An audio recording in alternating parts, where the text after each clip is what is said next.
Salut, nouvelle vidéo. Tout d'abord, bonne année à vous tous parce que c'est ma première vidéo de 2021 et j'espère qu'il y en aura beaucoup d'autres. Je vous présente mes meilleurs vœux. J'espère que vous aurez tout ce que de succès dans tous vos projets et j'espère que ça se passera bien pour vous. Et aussi pour nous, j'espère qu'on sera de plus en plus nombreux. Sur cette vidéo, c'est pour aborder un côté de l'immigration que je n'ai pas abordé jusqu'à présent. Ça parle un peu des échecs et des désillusions qu'on peut connaître lorsqu'on rentre dans le processus d'immigration une fois qu'on est arrivé dans le pays de destination. Donc, je vais vous raconter deux anecdotes qui me sont arrivées.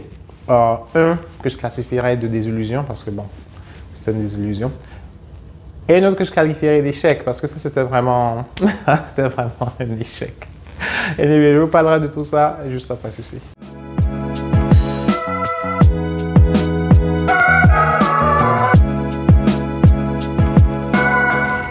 Avant de continuer, je voulais juste vous rappeler que si vous n'êtes pas abonné, que le contenu vous plaît, n'hésitez pas à vous abonner, cliquez sur le bouton abonner. N'hésitez pas à mettre un pouce ou à mettre des commentaires si vous avez des questions.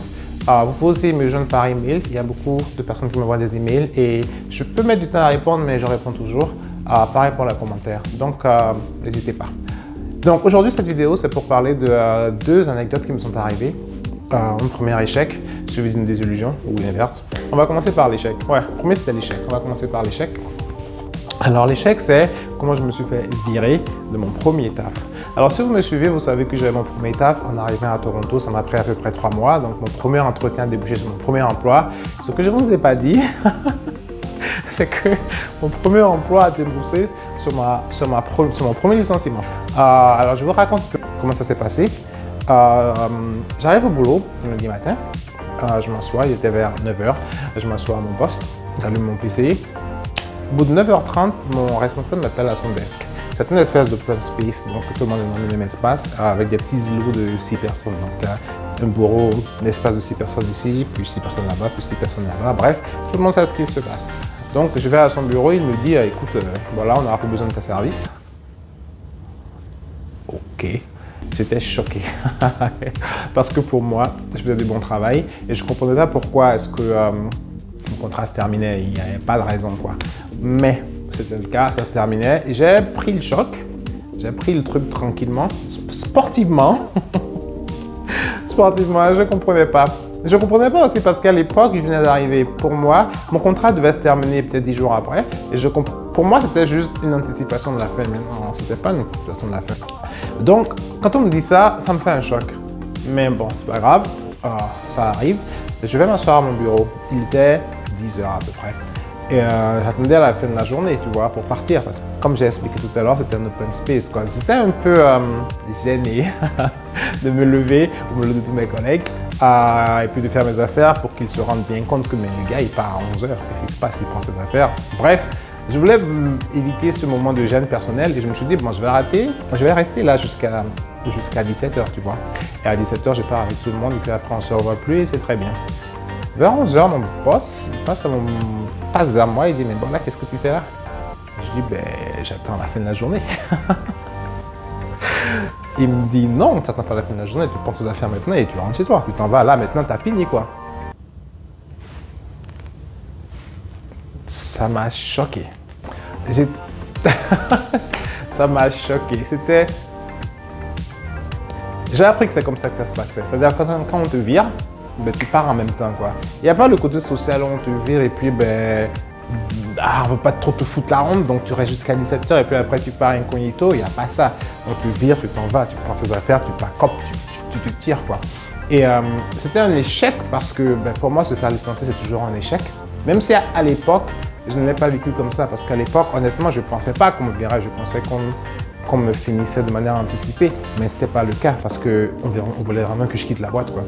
Avec le recul, je me suis rendu compte que peut-être l'erreur que j'ai faite, c'est d'être un peu trop expressif parce que c'était mon premier travail et je n'avais pas compris comment fonctionnait le monde du travail ici au Canada par rapport à la France. En France, là où je travaillais, je pouvais m'exprimer, que ce soit verbalement ou que ce soit dans mes attitudes, je pouvais exprimer quelque chose. J'avais l'impression que je pouvais m'exprimer, je pouvais dire ce que je ressentais, comme je le ressentais, bref, je pouvais avoir ce côté-là. Et je me suis rendu compte qu'ici, dans le monde du travail, il faut être parfaitement transparent. Être transparent, tu es comme il faut. On n'est pas là pour exprimer des avis, on est là pour faire un truc et de le faire de la manière la plus neutre possible. C'est ce que j'ai appris en tout cas. Et mon erreur, là où je travaillais, c'était une banque. Et là où je travaillais, c'était peut-être d'avoir un peu trop exprimé, d'avoir eu un peu trop cette attitude que j'avais avant, cette attitude que j'avais dans les boîtes françaises où j'étais. Et je pense que c'est ce que j'aurais pas dû faire. Anyway, voilà comment je me suis fait jeter. Voilà comment je me suis fait virer de mon premier poste au Canada. Et c'était quelque chose. La deuxième chose dont je voudrais vous parler, c'est ma désillusion. Et jusqu'à aujourd'hui, honnêtement, c'est ma plus grosse désillusion. Alors, c'était juste après, juste après l'échec, j'ai continué à chercher du travail et j'ai trouvé ce super poste. By the way, si vous cherchez du travail pour le Canada, LinkedIn est super. Vous avez vraiment des posts, c'est très actif. Il y a beaucoup de gens qui postent dessus. Les posts se renouvellent assez vite. C'est très actif. C'est un très bon moyen de trouver du travail. Donc, j'ai trouvé mon poste sur LinkedIn, un super poste. Un poste de consultant en informatique qui permet de voyager de par le monde, qui demandait un peu de business, mais aussi un peu de technicalité.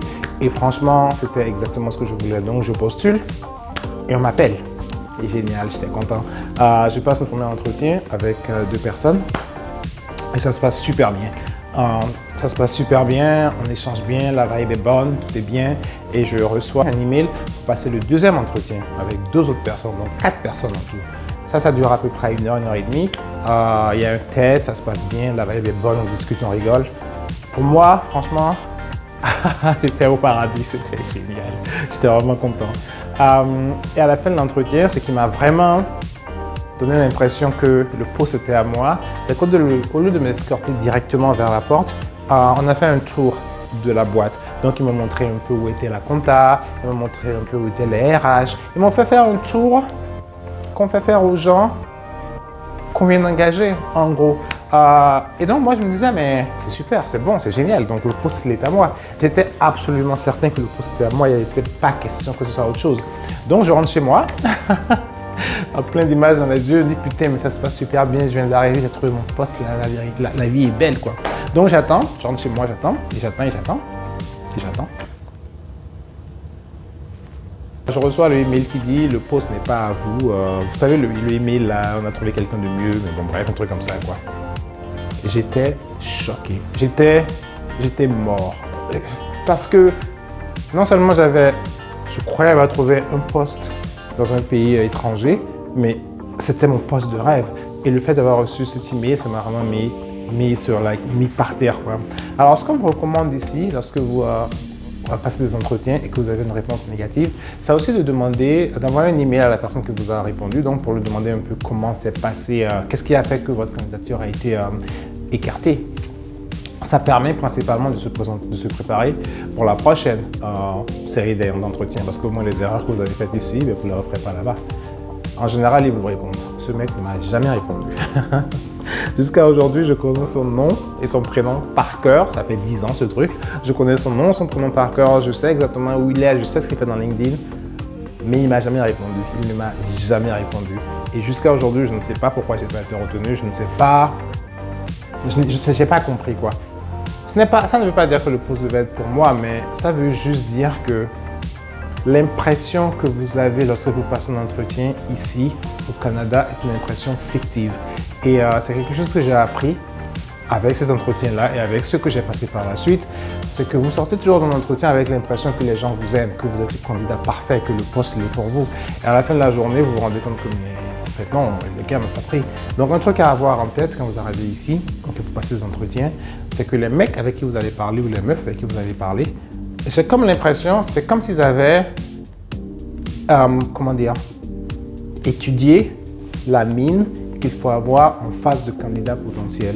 Donc, vous aurez toujours l'impression que la vibe est bonne, vous aurez toujours l'impression que tout se passe bien, qu'ils vous aiment. Vous aurez toujours l'impression que vous êtes le gars ou vous êtes la go, vous êtes la personne, quoi, jusqu'au jour où vous recevez le email. Donc, un des trucs que j'ai appris ici, avec cette expérience, c'est de ne jamais m'appuyer sur l'impression que j'ai à la fin de l'entretien pour savoir si j'ai un travail ou pas. Parce que ça, c'est toujours faux. Je le dis aussi parce que quand ils m'ont envoyé la nouvelle, ça m'a mis un tel choc que pendant 3 mois, je n'ai pas cherché de travail. J'étais vraiment découragé. J'avais l'impression que mais si ça n'a pas marché, ben, rien ne marchera. Cette impression, ça peut littéralement bousiller votre projet, ça peut littéralement bousiller votre séjour. C'est ce qui a failli m'arriver parce que je n'ai pas cherché pendant 3 mois. Dieu merci, je pouvais vivre, mais je n'ai pas cherché pendant 3 mois. J'en avais juste marre. Juste parce que je me suis laissé guider par une impression factice d'intervieweur. C'est pas bon. En tout cas, l'avantage de tout ça, c'est que ça m'a appris comment les choses marchent ici. Ça m'a appris qu'au boulot, il faut vraiment être neutre. Vous faites ce qu'on vous demande, vous êtes neutre. Et au niveau des entretiens, ne jamais se fier à l'impression que le mec en face de vous vous donne. Ça veut vraiment vous mettre par terre. Donc voilà, ce sont mes 2 petites anecdotes que moi j'ai eues ici. Et je les ai eues très tôt en arrivant à Toronto, honnêtement. Je les ai eues dans mes 6 premiers mois. Et peut-être que ça a un peu conditionné mon immigration pour la suite parce que ça vous arrive une fois, ça ne vous arrive pas 2 fois. Donc voilà, j'espère que ce contenu vous a plu, j'espère que ça vous aidera. Et n'hésitez pas à mettre des commentaires en bas, des questions si vous en avez. Vous pouvez me joindre sur Instagram ou par mon email. En général, je réponds toujours. Je mets un peu de temps, mais je réponds toujours. Voilà, je vous dis à bientôt dans la prochaine vidéo. Ciao.